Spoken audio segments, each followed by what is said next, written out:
Good morning, everyone. Good morning, everyone. This is Francesco Bongiorno from Pantarei. I hope everyone can hear me well and you can also see the screen. Otherwise, I know you can speak, so please write in the question space in case you cannot hear or you cannot see anything. So first of all, thanks for joining this webinar. It's actually the first webinar, BCI webinar of the Business Continuity Awareness Week. So I feel the responsibility to do a nice one. Again, thanks for being here. This Business Continuity Awareness Week is particularly important for the BCI since they will also launch the Resilience Manifesto, which we've been awaiting for long now, and so we have big expectation on that one. I think at the same time of this meeting they are presenting the manifesto, so let's see what it is after this webinar. I hope you're not all disconnecting now. I told you. Anyways, let's kick off this webinar. As you see, as you know from the summary you've read, the focus of it is to speak about how we can build more resilient cities, but not only cities, of course, also countries and communities in general. So this is something that the BCI community can play a role in, a very important role in, as we are a big community of experts and of people who have a long experience in the field. So we have also this duty to be the catalyst for this process.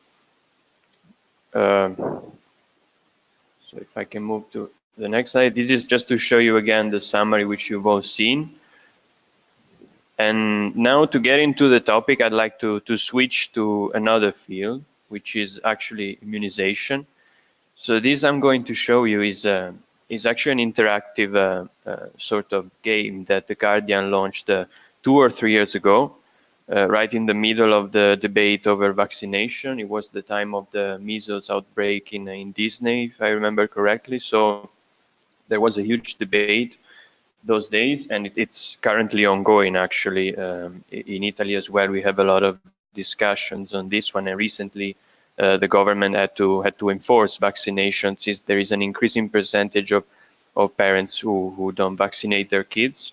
So this is the graphic which you see here. It's an interactive one, so you could just play the game every time and see how each community with different vaccination rates, as you see, 10%, 30%, 50%, and then you go to the real communities. Here you also have the names of those locations which have this same vaccination rate. So you see there's Los Angeles with an 86% vaccination rate, for example.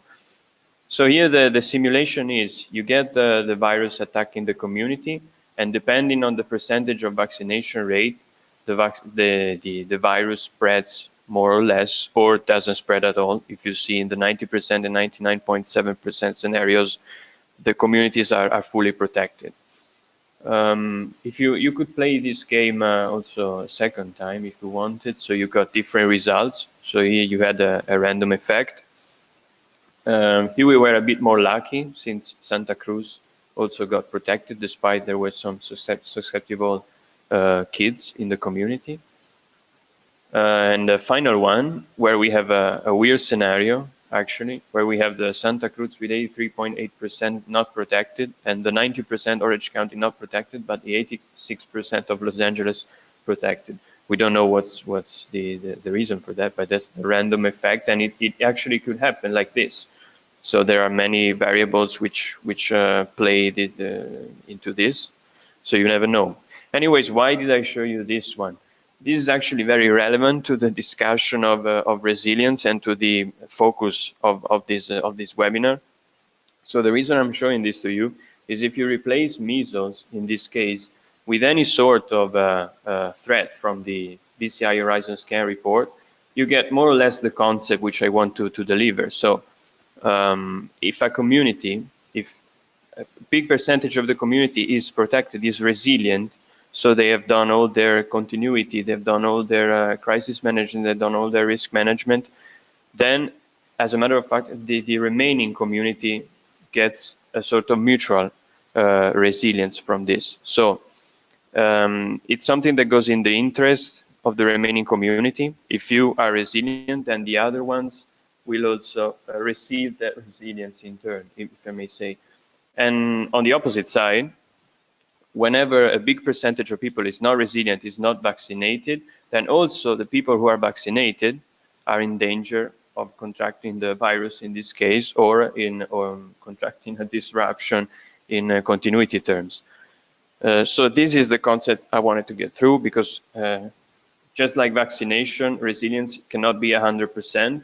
So we're always surrounded by other organizations, other people. So if they are not doing their work in terms of resilience, we are also facing the damages for that, the consequences.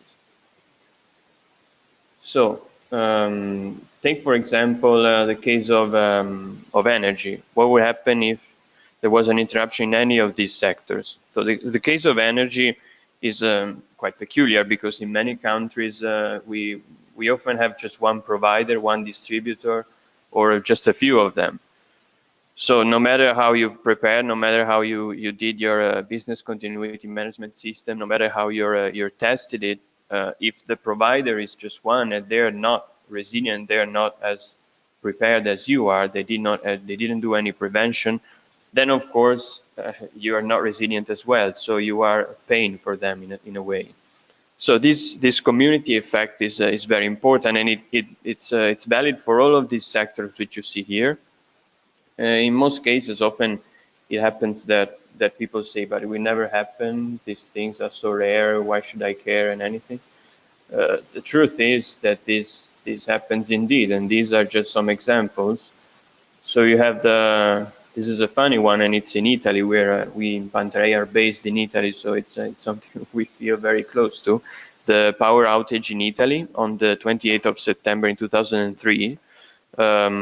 It was during, there was a festival in Rome.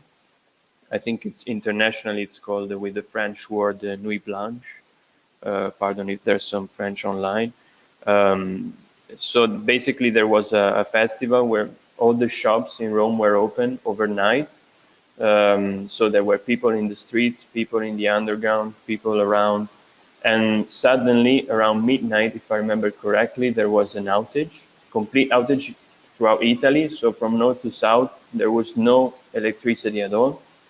So all the businesses, all transportation, hospitals, they were out of power, of energy. So you can imagine the consequences of that and the panic that it causes. And the origin of this disruption was very funny, because it was a tree falling on a cable. So that's where, in Switzerland, by the way.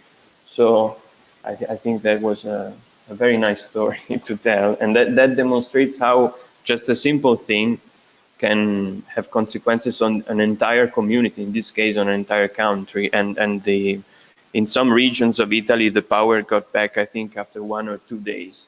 So there were regions in Italy, in Sicily, for example, who were out of energy for 2 days, 48 hours, which is a massive amount of time in this case.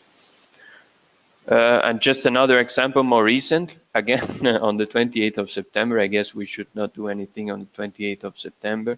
This after many years anyways. Last year, there was this check-in system failure, which was on one system, but it affected many airports, many people stuck in airports, and so with all the consequences that causes on not only on people individually, but also on businesses. Another example could be the WannaCry cyber attack. We talked a lot about this. I don't want to stress again, but of course, these are some cases which impact businesses, which basically interrupt their ability to operate for days, for weeks, in some cases. So this is something we should consider. And a very different thing, but with consequences which are perhaps even more dangerous. In this case, the Hurricane Harvey. In August 2017, we had many hurricanes last year in America. So this is just one of the examples to make a short list. And the costs are always huge, not just for of course, there is an impact on people in terms of, for example, the hurricanes, especially. We have, of course, casualties and everything, but there is also a business impact. Here you see the impact of the Italy power outage. It's in terms of millions, of course, it was 2003, so you have to take this into consideration and place it in the area where, in the era where it was. So we still didn't have much very relying on internet and everything. So the numbers are in a way limited, but still big. I mean, it's just one country impacted 640 million euros.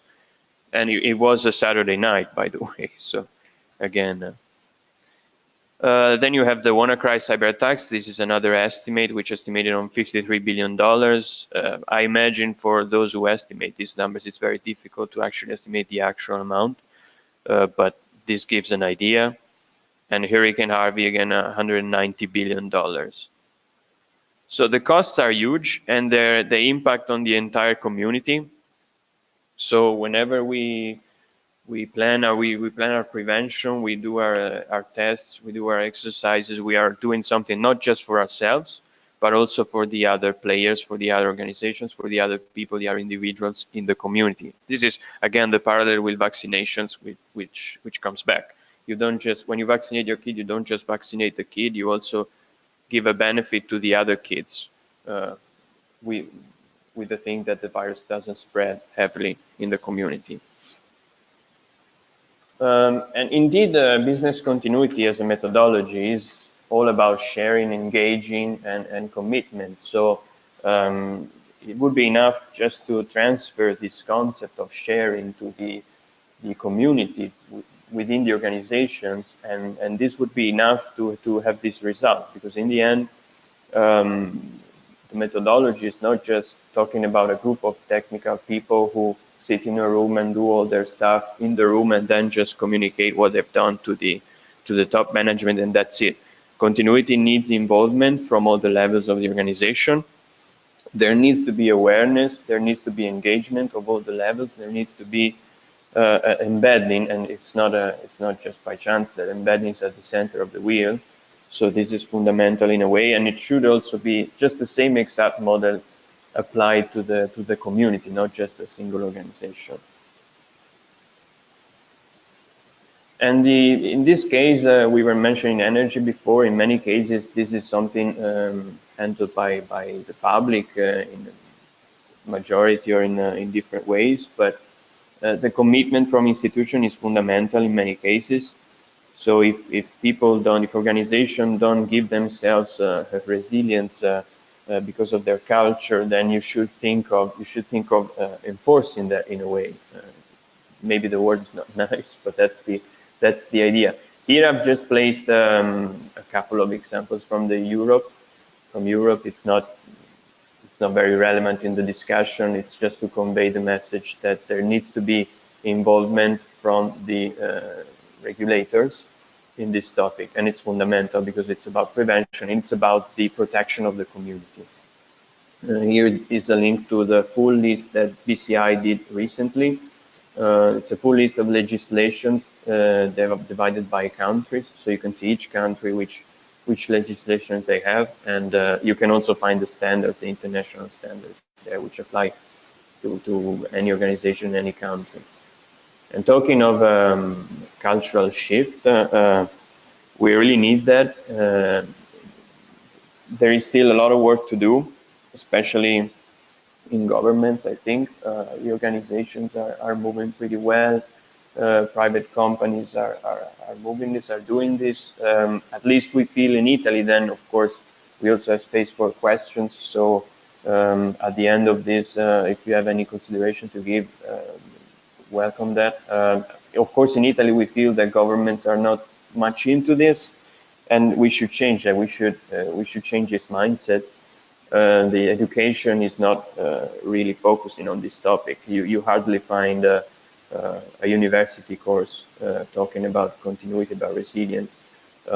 You may find something on risk management by now, of course, but often it's a different sort of approach to the one we resilience professionals think of. The top management is often not sensitive to it. Why should I invest money in something I'm not sure it will really happen in the future? So that's the idea, and we should change that. Professionals, of course, this is a consequence, don't receive the proper training, and in the end you have no culture of prevention. So there needs to be more investment. People need to be more sensitive to these topics, and there needs to be, again, more time and resources dedicated to resilience in general. It's nothing that you need to really create from scratch. We have the standards. We have the good practice guidelines of the BCI, which are always a nice asset to start from. And the standards pretty much tell the whole story. Of course, there is room for improvement. For example, I may think of the 22.316 from last year on organizational resilience, which is still not very well known among professionals. It's focused on organizational resilience, and perhaps there's room for improvement in terms of how it could practically help organizations to implement resilience within their structure. But for example, you have in this context, in the context of community resilience, you have this the 22.318 on supply chain, which is very relevant. Of course, talking of supply chain, it tells you basically, in order to have a guarantee on the resilience of your supply chain, you could do tests together. You could have them, the suppliers agree to have an independent audit on their BCMS. So these are just some of the ways which we could just take from the standard and implement on a legislation level, and it will work out very well. Again, the concept is the same. So it's I've called it here herd resilience, which comes again from herd immunization. So with no social resilience, let's say, the contagious goes pretty easily to the entire community. So everyone runs the risk of being non-resilient, no matter how they cared about their organization, their own organization. If the supplier of critical services is not caring about their own continuity, then you face the consequences. It doesn't matter your size or how prepared you are. You may have a backup, of course, but if for 2 days the national agency doesn't provide you with electricity, that's difficult to cope with. And instead, on the other side, if the majority of organizations are resilient, then also perhaps those organizations who can allow to invest much resources, much money on resilience can be indirectly protected from this. And again, no organization is truly resilient if the surrounding environment is not. So it's a responsibility of everyone to think of this, and it's everyone's business again. A fundamental thing which we should go back is this public-private partnership.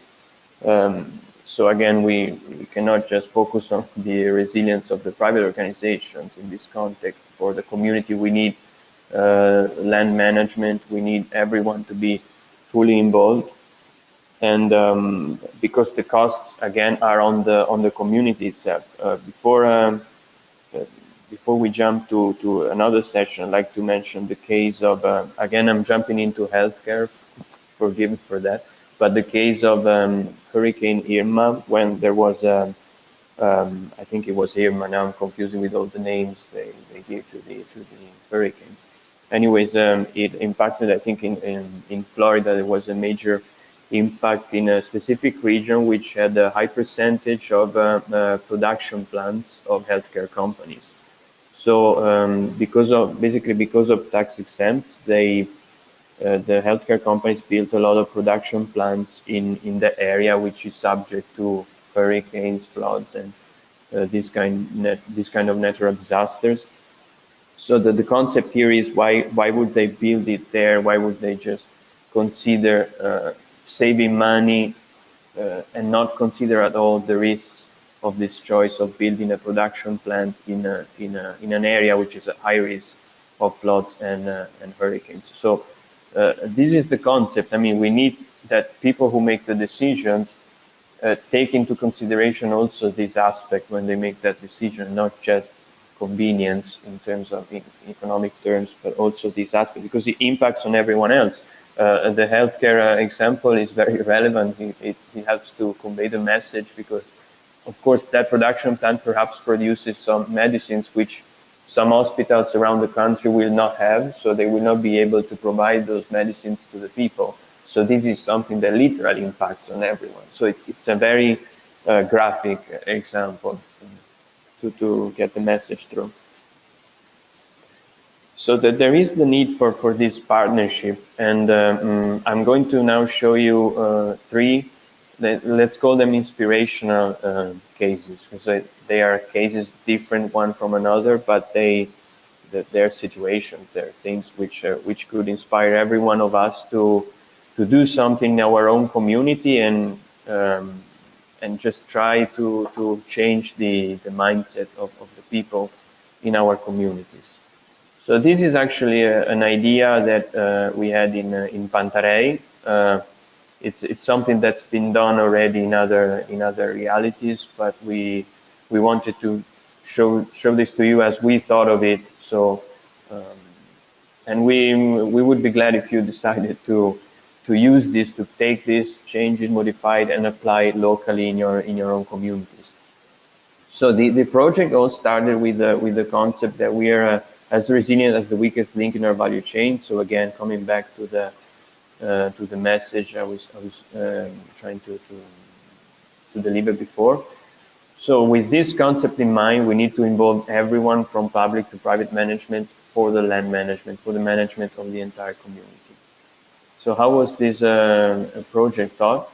The idea was, again, to try and create a connection between the public and the private on the topic of energy continuity and crisis management. So to sort of try and create this common language, create a common territory in a metaphorical sense, but also in a practical sense to manage effectively the resilience of the community. In this case, it was Milan. This is just example pictures. It's an exercise which is not related to Resilient City, the one you see in the pictures here. So the objective was to do a crisis simulation, basically involving some private companies who operate closely on the territory and the local administrations and government. So with this, we wanted to improve, let's say, the continuity of each individual organization which was taking part to the project. We wanted, of course, to improve the ability of the involved organizations, private and public, to coordinate among themselves so that there was consistency between what they were doing, how they were reacting to the crisis. Again, this I anticipated the third point. And that the reactions which the private companies were putting in place were actually consistent with what the public security and the requirements of the administrations are. And it was structured in three phases. So you have the first quality review of the business continuity management system of the organizations involved. This, of course, you would need an advisor to do this, a third party to do this. In this case, we thought of that. So as Pantarei, we would be the advisor to do this. So we would first check their systems to see, first of all, if they were done right. And of course, also they were consistent with one another. Also to find some areas, room for improvement in each one of them, for mutual improvement in each one of them. Then, of course, there was a briefing phase involving all the participants, so public and private organizations. And this was just simply to tell them what this was going to be about and how they were going to be measured in a way in terms of resilience. And finally, there was the actual simulation exercise, which was thought to see how their reaction would have been and how they were going to implement the plans and everything. This was done on, it was a command post exercise. So we were basically going to give them inputs during a specified period of time, and then they were going to fill in a question of how they would react in each situation. So after that, of course, there would have been a meeting with all the participants to analyze the results and see where there were areas for improvement. And this was also an opportunity to put together private and public organizations so that they could start speaking, networking, build connections among themselves, and start to think of this not just limited to the simulation, of course, but also in the following weeks, days, years. Another nice example, this is a best practice, it's from the New York City Emergency Management Office. So they basically, the New York City has this office which is specifically has the specific responsibility of coordinating the city during emergencies and also before emergencies, of course, in the planning, preparing, the awareness phases. They're best cases, I was saying, because they're very structured. They have this huge program to involve public, private entities, agencies. Of course, they have federal, regional, local agencies, so they also have an additional complexity in that way. And this is to show you how, if you just look at the keywords, again, education, coordination, this is fundamental, and the concept of engagement keeps coming back because it's really the key in this process. We should try and engage everyone in the process towards resilience, which is in the end an objective of the entire community, and it's something you can achieve step by step and with a huge work of coordination.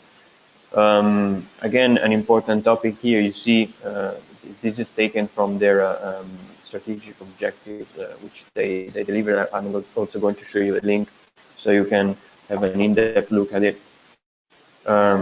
This is, if you zoom in the personnel, you see that this is not just, of course, the staff of the office. These are representatives from city agencies, NGOs, non-profits, private sector partners, response team volunteers, state, federal agencies, military support, depending on the sort of emergency.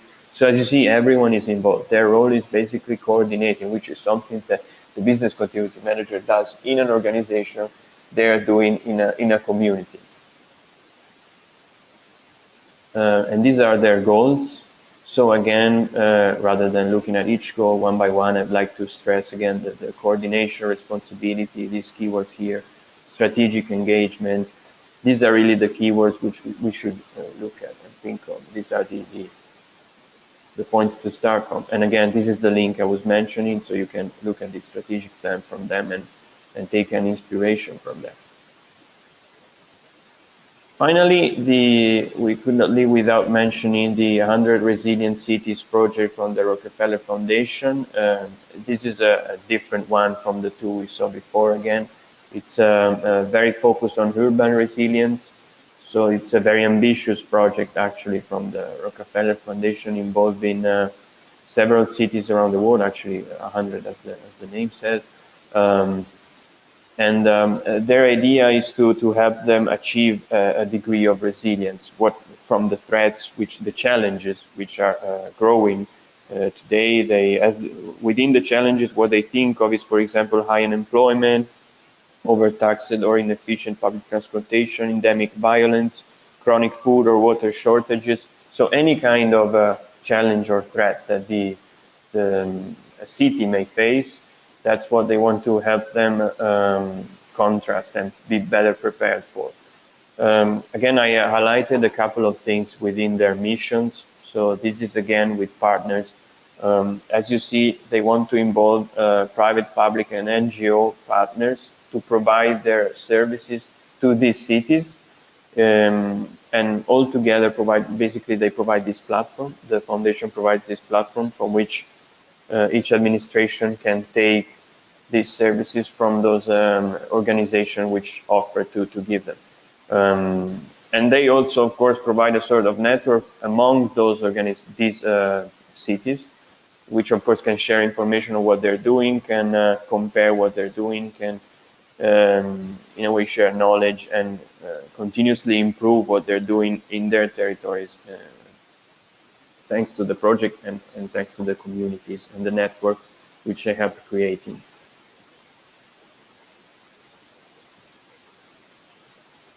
And So to conclude this discussion, what's the role of the BCI network? These were just some examples which we could actually leverage on, and we should take as or even work together with. I think of, for example, the 100 resilient cities. I think it's something that perhaps local forums, local chapters of the BCI could put in touch with.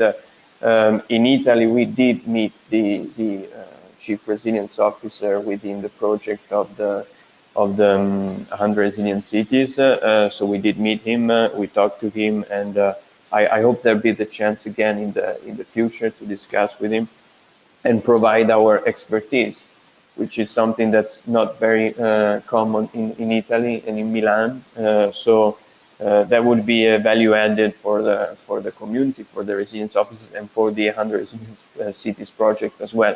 So this is just to say that we should try and offer in a way our knowledge and provide our knowledge and uh, utilize our knowledge in order to increase the resilience of our communities. We all know the numbers of the BCI, so 8,000 members in 124 countries, a lot of local chapters and forums, a lot of partner organizations. So the BCI is already a network, and it already does a lot in terms of spreading the culture. We can provide the examples from the BCI Italy Forum, which we're very much involved in, but I'm sure also the other local European and the other uh, continents forums do the same. So we do this with meetings, we do this creating networking opportunities. Just to give an example, I recently met the civil protection director of the municipality in Pisa. Pisa is basically the Italian city of the tower. That's what it's famous from. It's very small, and I just wanted to give you some numbers just to give you the idea. They are a territory of 185 square kilometers, so very small as a city. That's the surface. Has a population of 90,000 people, but over this population, and in addition to that, you have 55 students from the university. So the university is basically providing half of the, even more of that, of the inhabitants of the city. And there is an international airport, which is the biggest in Tuscany. Tuscany is the region of Florence, just to give you a reference. So it's a small town, but with a big movements and everything. And we recently met him, and what they're trying to do is they're trying to communicate with the university, with the airport, with a private organization in the area. There is a big IKEA shop, for example, in Pisa, which opened some years ago, and it's now a huge point. There's a lot of employees there from Pisa, so it has a lot of impact in the territory itself. So what they're trying to do is they're trying to uniform the language, to use, for example, the same notification softwares in order to have the same platforms to be aligned in any ways. And what they were telling me is they're basically communicating day by day with IKEA, for example, with the airport, with the university. So they've already sort of built that. And I'm sure that we will try and invite them speaking in one of our meetings we do as a BCI Italy Forum during the year, just to provide an example, just to provide a best in class that the other municipalities can use.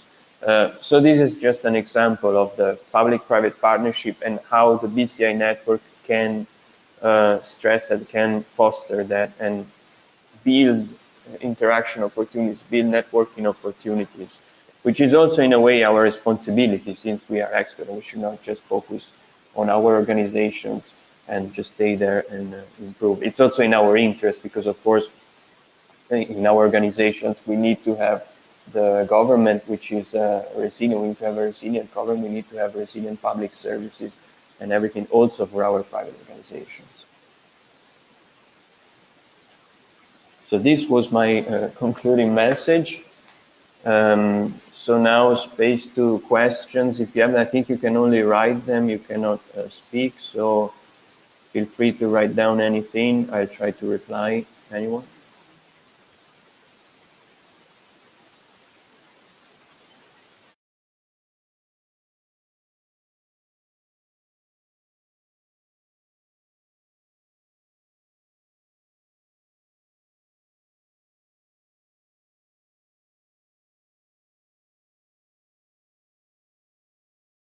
As I don't know if anyone is writing any question. Anyways, as you're writing, maybe here are my contact details.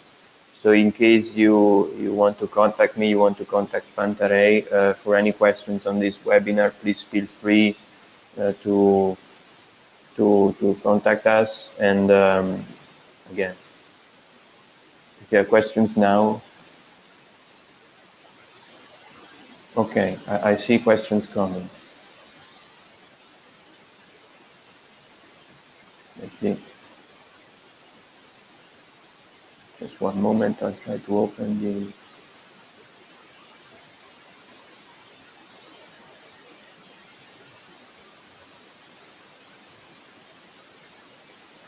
Okay, so the first question I see is, would it be wiser for the government to spread BC continuity and resilience in a community, or would a third-party independent private institution be better? Well, of course, for the nature of the public entities, it would be important for the government to perhaps take this responsibility, let's say, so that they should probably be the catalyst. Of course, then private organization can put pressure on the government, but I think this should be a responsibility of the government, just like with vaccination, in a way. So again, coming back to the metaphor.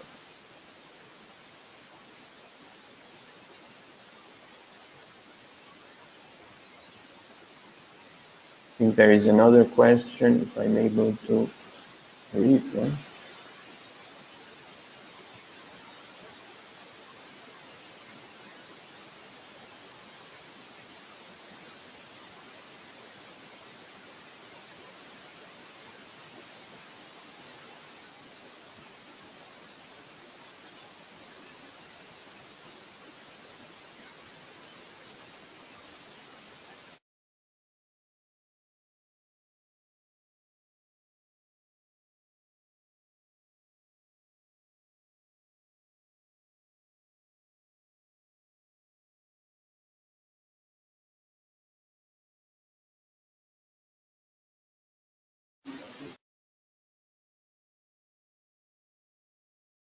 Okay, sorry, I'm slow at reading the question because I don't know how to zoom in the thing. Anyways, another question: what does the theory on resilient cities take into account the threat of international threats such as concentrations of businesses using cloud platforms? Basically, any threat should be taken into consideration. The methodology of continuity itself is focused on looking at the entire spectrum of threats. So this is valid, of course, for cities and local communities. Okay.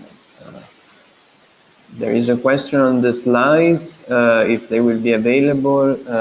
I think that the webinar itself will be available also after this meeting. I'm not sure if you'll be able to download the actual slides from the BCI.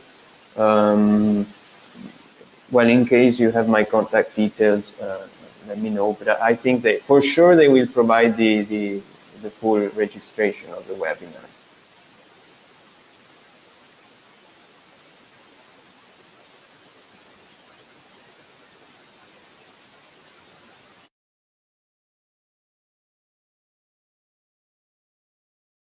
Another question was if it would be advisable to promote public sector continuity for government organization. Definitely, their organizations, just like anyone else. In most cases, they have more employees than anyone else. So indeed, they should. They should.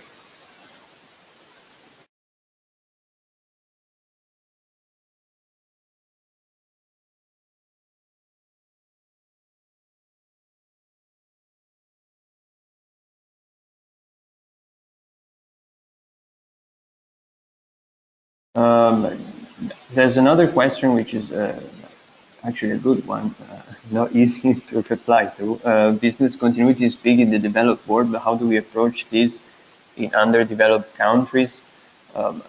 That's a good question. Well, to be honest, I don't have a real answer to that. Of course, we can provide I mean, Italy is not considered underdeveloped country for some years. I think perhaps in some years we will be, but for the moment we're not.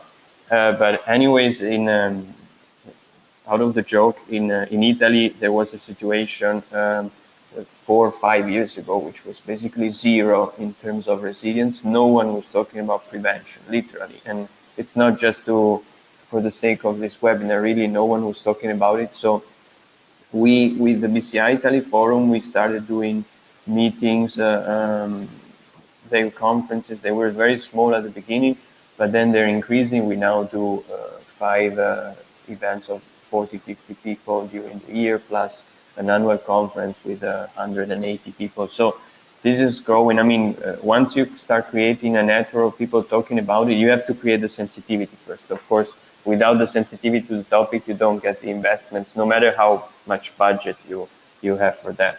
Then of course it's not easy, but that's the awareness is the first step, of course. So meetings in that sense are and creating connections between professionals who are sensitive to the topic is the first thing.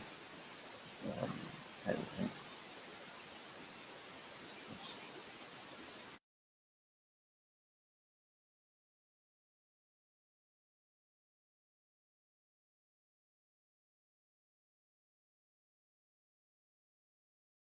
I think these were all the questions.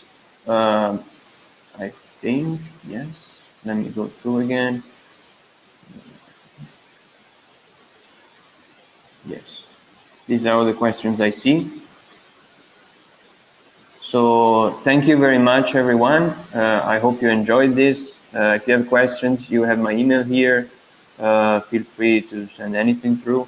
And I hope we get the chance to meet each other in one of the BCI events. And so have a nice day and have a nice Business Continuity Awareness Week.